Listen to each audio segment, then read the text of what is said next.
Hi everyone. So in this video we'll discuss about the very important aspect of the heart, that is the cardiac cycle. But before we discuss all about the cardiac cycle, so let us go in that of the stroke volume as well as the cardiac output. So these are very simple definitions which are being asked in the CET as well as in the NEET, where what actually is a stroke volume or what is a cardiac output and how these are to be calculated. So firstly we'll start with that of the stroke volume. So volume of the blood which is pumped out of the heart or of the ventricle per heartbeat. So that is being called as stroke volume. So to elaborate this, we can say that volume of the blood pumped out of the ventricle. So here if we consider the right ventricle, so volume of the blood, that is deoxygenated blood pumped out of the right ventricle into that of the pulmonary artery per heartbeat, so that can be also the stroke volume, or else volume of the blood pumped out of the left ventricle where the oxygenated blood is being pumped into the aorta per heartbeat. So that can be also called as a stroke volume.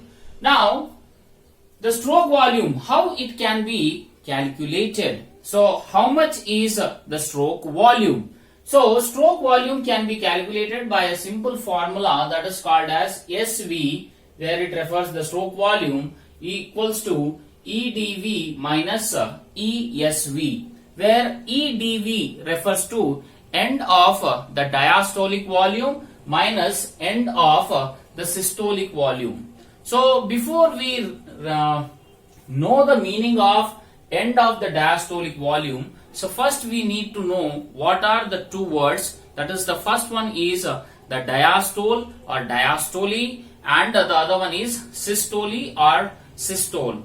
So diastole refers to the relaxation of the chamber of the heart. So that is called as diastole, and systole refers to the contraction of the heart. Okay, so that is systole as well as the diastole.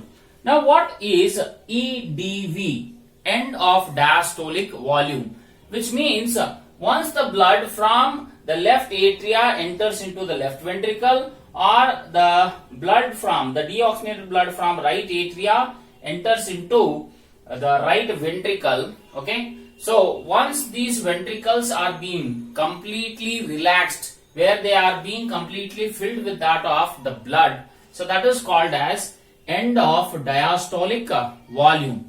So minus end of systolic volume, which means once both the ventricles will contract, what remains or how much volume of the blood remains in that of these ventricles, so that is called as end of systolic volume. So once the contraction occurs or the systole occurs, thereafter what volume of the blood remains in that of the ventricles of the heart, so that will be ESV. So here the end of diastolic volume is around 120 ml. So 120 ml, okay, minus end of systolic volume means once after the contraction of the ventricles takes place, what volume of the blood still remains in the ventricles will be around 50 ml. So the stroke volume will be 120 minus 50, so that will be 70 ml.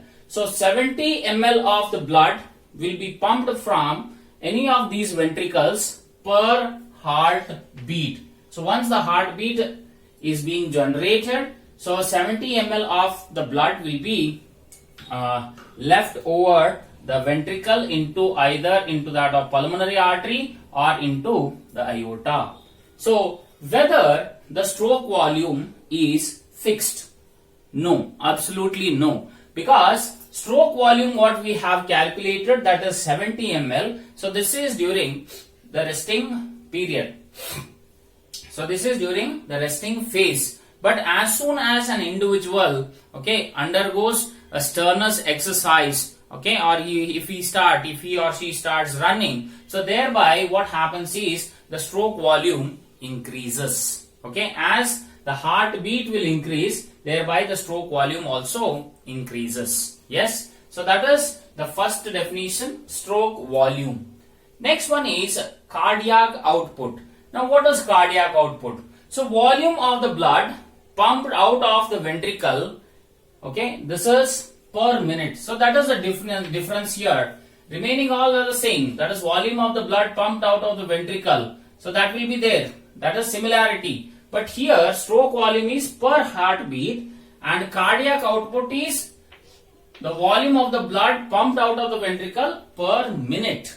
Okay. So that is very, very important about the cardiac output. So either it may be the deoxygenated blood or it may be the oxygenated blood which will be pumped out of the ventricle per minute. So that we'll call it as cardiac output. So how to calculate cardiac output? So cardiac output can be calculated where we have to multiply the heartbeat into the stroke volume. See, on an average in an individual, if we take heartbeat is around 70 to 75 beats per minute. Okay, so here initially if we take 70 heartbeat, okay, into the stroke volume. So stroke volume is 70 ml. So this is during the resting stage. So here the volume of the blood pumped out of the ventricle per minute will be 4900 ml to, here if we take 75, so 75 into 70, so we get around 5250. Okay, so on an average the human heart pumps around 5 liters of the blood every minute. Okay, so that is very, very important. So 5 liters of the blood will be pumped out by the human heart every minute. So that will be the cardiac output. So stroke volume is 70 ml and cardiac output is 5 liters every minute. So if you calculate for an hour, so 5 liters into 60 minutes. So like that, if you calculate for a day, you can see the efficiency of the human heart which is able to pump liters of the blood every hour or every day. Right? Now, for example, if an individual's heartbeat will increase, let us say some around more than 100.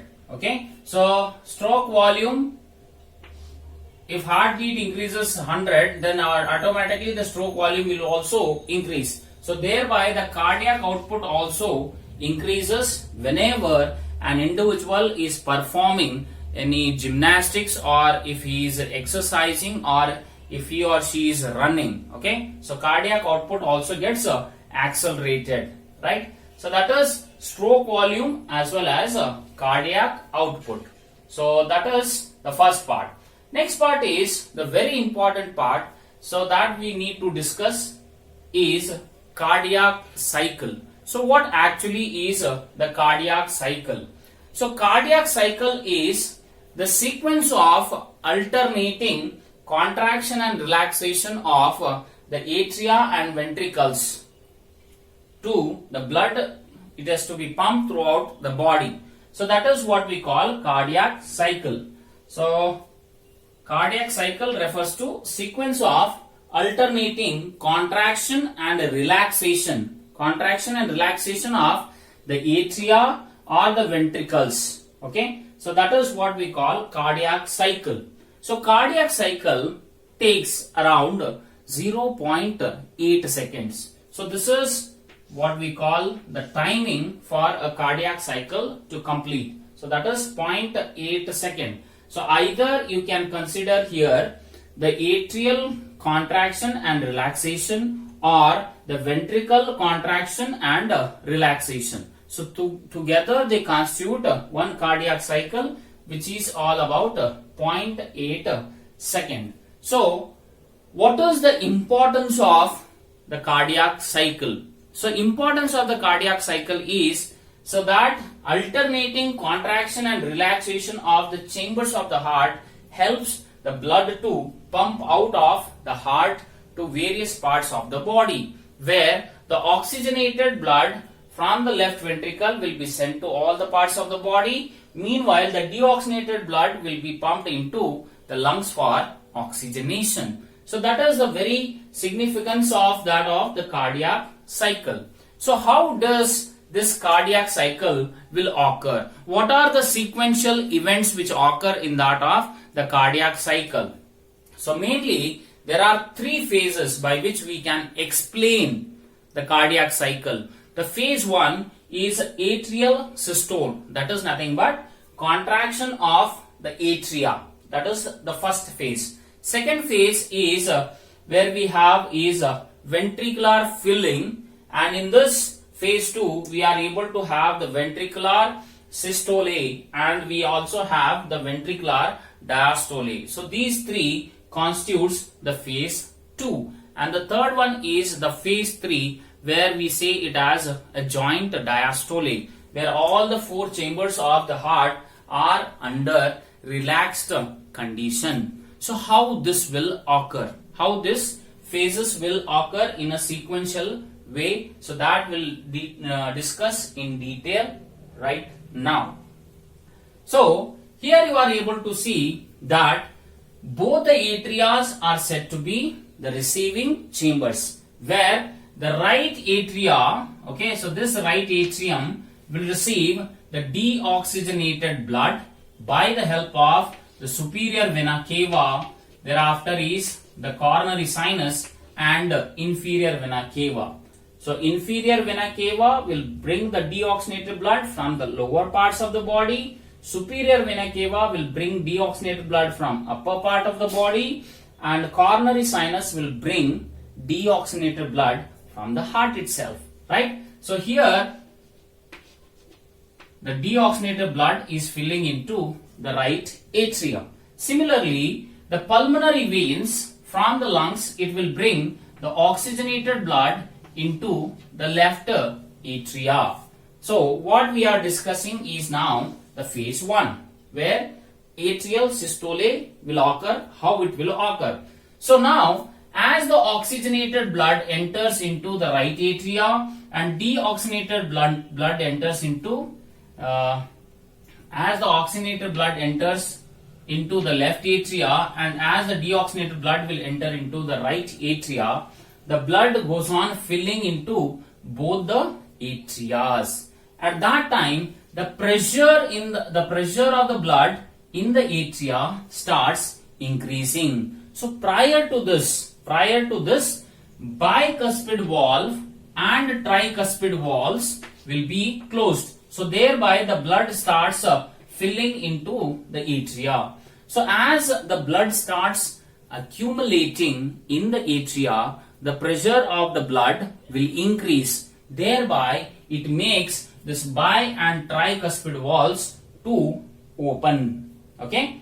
So when these bi and tricuspid valves will open, the blood now rushes into that of the ventricle. So here there is no contraction actually is happening. So it is only the pressure of the blood which is making the bi and tricuspid valve to open. Yes. And as of the gravity, the blood will flow from the atrium to that of the ventricle. This is what we call it as passive filling. It is called as passive filling. Now, as soon as here the SAN which is there, so this SAN will generate. It gets stimulated and it starts generating the impulse. So this impulse, once it is being generated, thereafter this SAN sends the signal to that of the left atrium as well as to the right atrium for contraction. So when the contraction takes place, whatever the remaining, see, when the passive filling is occurring, 70% of the blood will enter from the atria to ventricle. But once the contraction will occur, the remaining 30% of the blood will also enter from the atria into the ventricle, where there will be the opening of bi and tricuspid valves. Yes, so that is the first phase, atrial systole, which takes place only for about 0.1 second. So atrial systole will occur for 0.1 second where the blood which is there in the atria is completely emptied into the ventricles. So that is the first thing.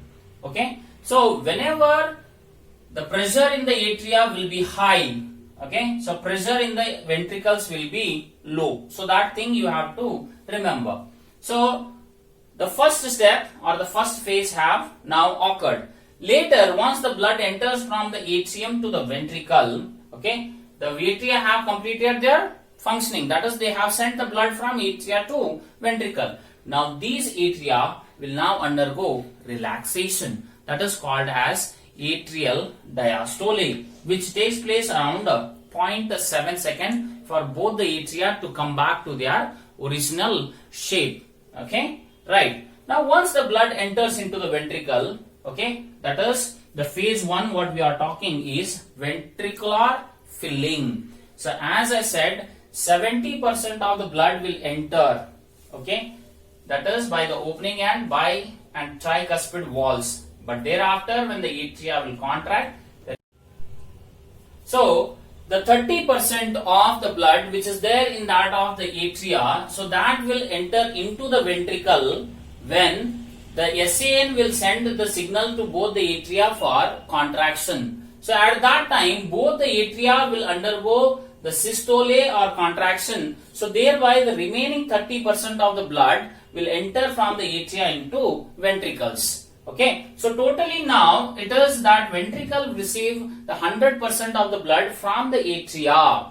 Okay, so that is the atrial systole. Later what happens is now both the atria, okay, will now start getting relaxed. So meanwhile the SA1 will send the impulse from the SAN to that of the AVN. So you remember that in yesterday's earlier video that I have told you, here the delay, there is a delay of the impulse. So that is called as the internodal delay occurs, which ensures that ventricular contraction will occur only after the atrial contraction, which means the atria has to contract and relax. Thereafter the ventricles will start getting contracted, right? So once the SAN will send the signals to that of the AVN will send the signal or the impulse to bundle of his to the Purkinje fibers. So the phase 2, the first phase is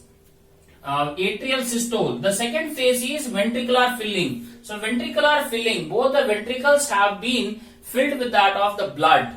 Now what happens in the ventricular systole is the Purkinje fibers, okay, so they are being connected to the ventricle. So they are now having the impulse for the contraction of the ventricle. Now when the ventricle will start contracting, at that time the pressure of the blood in the ventricle will be higher when compared to the atria. So as the pressure of the blood in the ventricle will increase, both the bi and tricuspid walls will get closed to revert back of the blood from the ventricles to the atria. So that back flow of the blood will be prevented by the closure of bi and tricuspid walls. So this closure of bi and tricuspid wall will produce the sound, that is lub, and this lub is of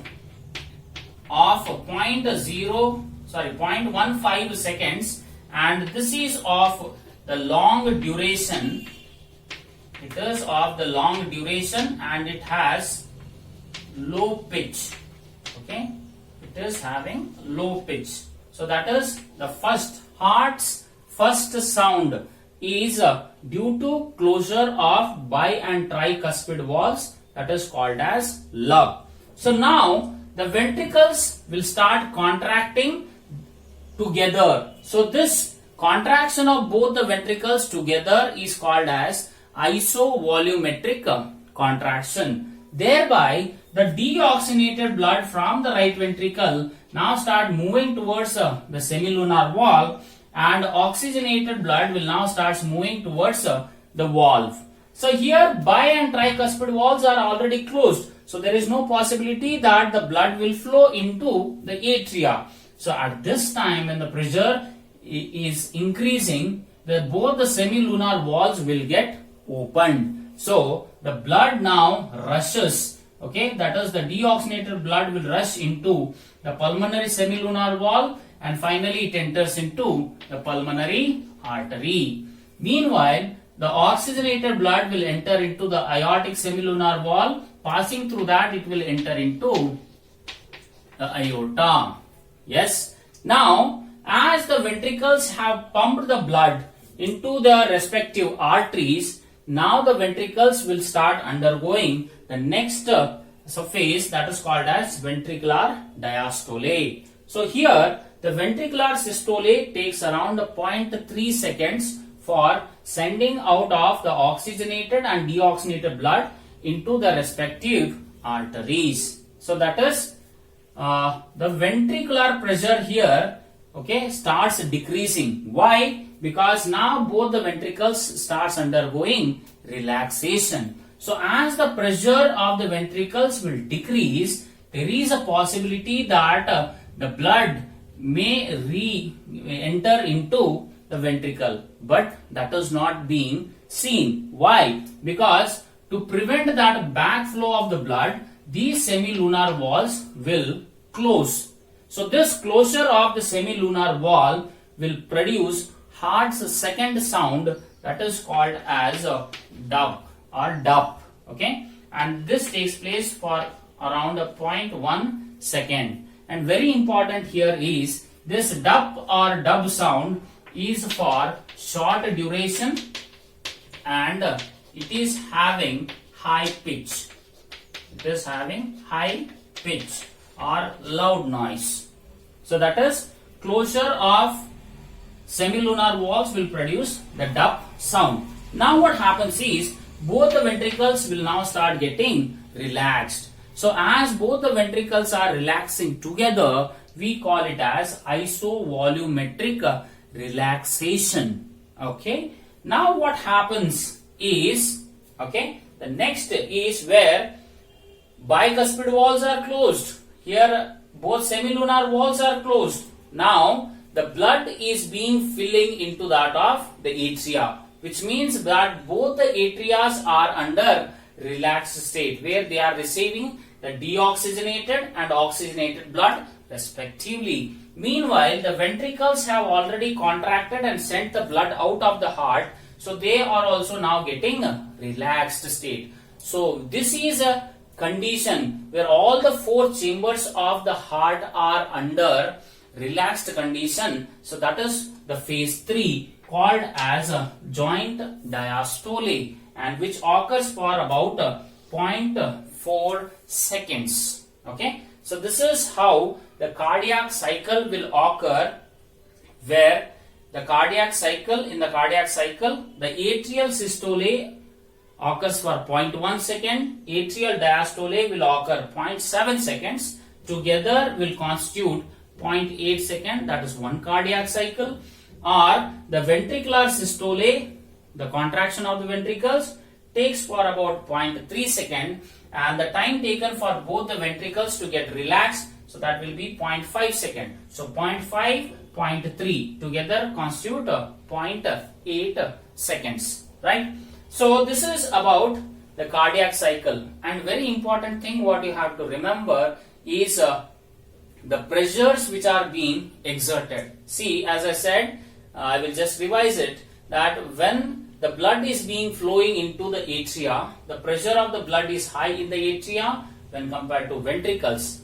But once the blood enters from the atria into the ventricles, the pressure of the ventricles will be higher when compared to that of the atria, as well as the pressure in the aorta as well as pulmonary artery. So that will be higher pressure will be seen in the ventricles when compared to atria as well as the arteries, right?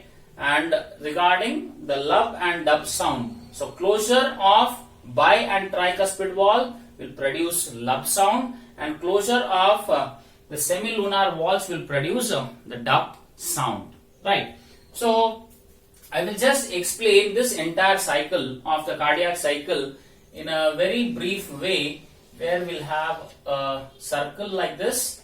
Okay, and inside I will draw one more circle.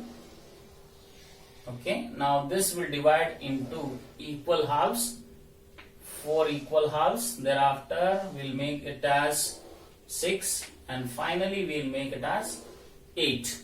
Right, so here we start naming. So this will be the time duration, that is this particular part will signify 0.1 second. So this is 0.2, 0.3, 0.4, 0.5, 0.6, 7 and 0.8.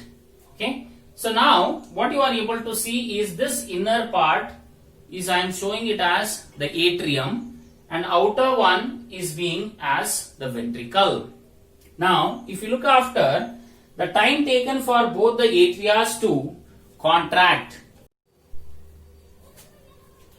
so here you are able to see that ventricular systole takes 0.3 seconds. So that is here this will be the 0.1, so this is 0.2 and this will be 0.3. So these 0.3 seconds will be for ventricular systole, and meanwhile the remaining 0.5 seconds are for the relaxation of the ventricular region. So that will be, this will be 0.1, 0.2, 0.3, 0.4 and 0.5. Right. So what is common here, what you can see is here you see that atrial systole is occurring for 0.1 second and ventricular systole is taking for 0.3 seconds. Okay. So what is common now in between both the atrium as well as ventricle? So here you can see that the atrium is under the diastolic condition, that is relaxed condition, and meanwhile the ventricle is also under the relaxed state or diastolic condition. So this becomes 1 and this becomes number 2, where you can see both are the chambers of the heart are under relaxed state. This is 3rd and this is 4th.